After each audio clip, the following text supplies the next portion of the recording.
No outcome is guaranteed, but the more often we imagine an outcome, the more likely it is that that outcome is going to happen. Because our actions will always align with our thoughts, feelings, and beliefs. So why not imagine the best outcome possible?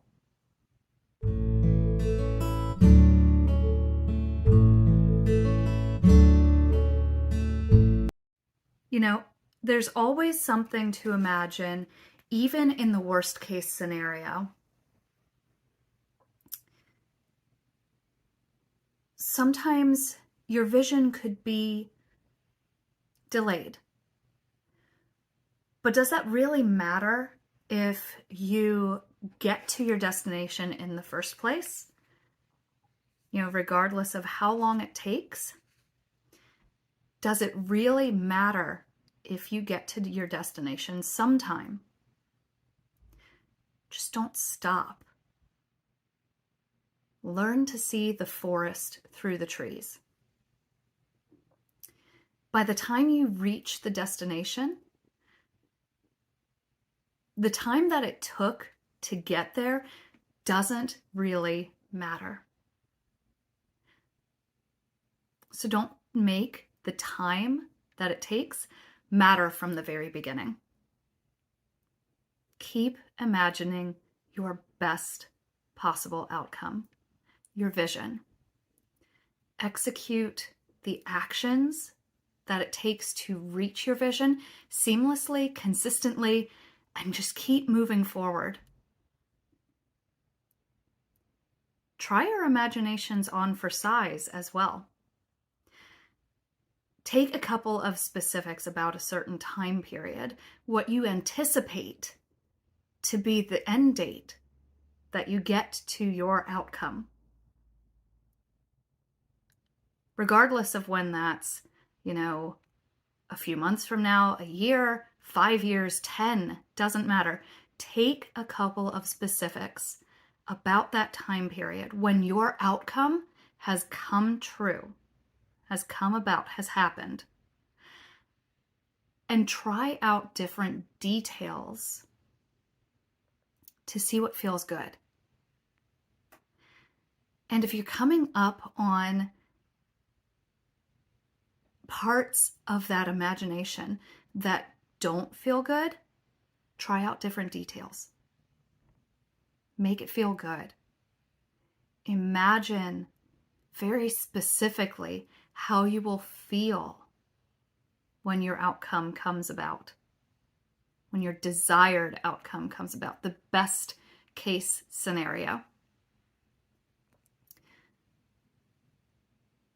This gives you an emotional connection to your vision.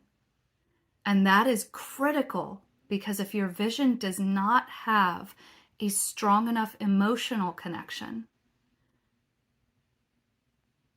it's harder to imagine the actual outcome. And if it's harder to imagine the actual outcome, then you're not going to have more detailed specifics about the actions that need to be taken, the beliefs that you need to believe in order to actually make that vision come about.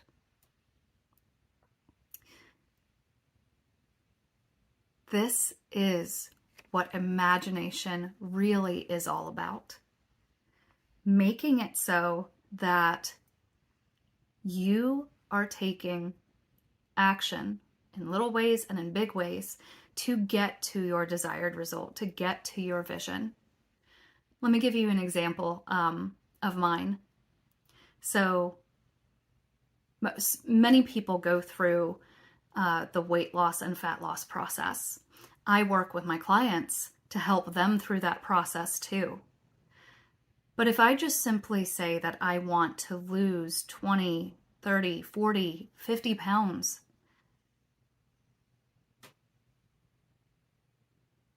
sure, I can do certain things that can help produce that outcome,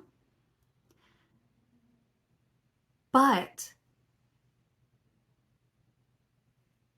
Am I actually going to continue doing those actions consistently to get that outcome? I have to be able to answer the question for myself, why would losing 50 pounds really matter to me? I need to create an imagination, a story around what I will think, feel, believe about myself if I'm 50 pounds lighter. Check that. When I'm 50 pounds lighter, I am so much more likely to make the decision that puts me in the direction of that goal, of that vision, when temptation comes up, when life stuff happens that can cause delays in achieving my vision. I'm so much more likely to continue choosing my vision time and time again when I can paint a real picture for what my vision looks like. So that makes a world of difference when it comes to really achieving my vision. And it would make a world of difference for you to achieve yours. Because again, no outcome is guaranteed. But who do you think is more likely to experience the desired outcome? Someone who imagines the best case scenario for that outcome, or someone who is imagining worst case scenarios over and over again. What happens if I don't get this outcome? Where we put our focus is what's going to lead to a result. So why not imagine the best case scenario? Why not imagine achieving your desired outcome and what specifically it would look like, feel like, be like? Thank you for joining me on this Tuesday tea time, and signing off. I will see you next time.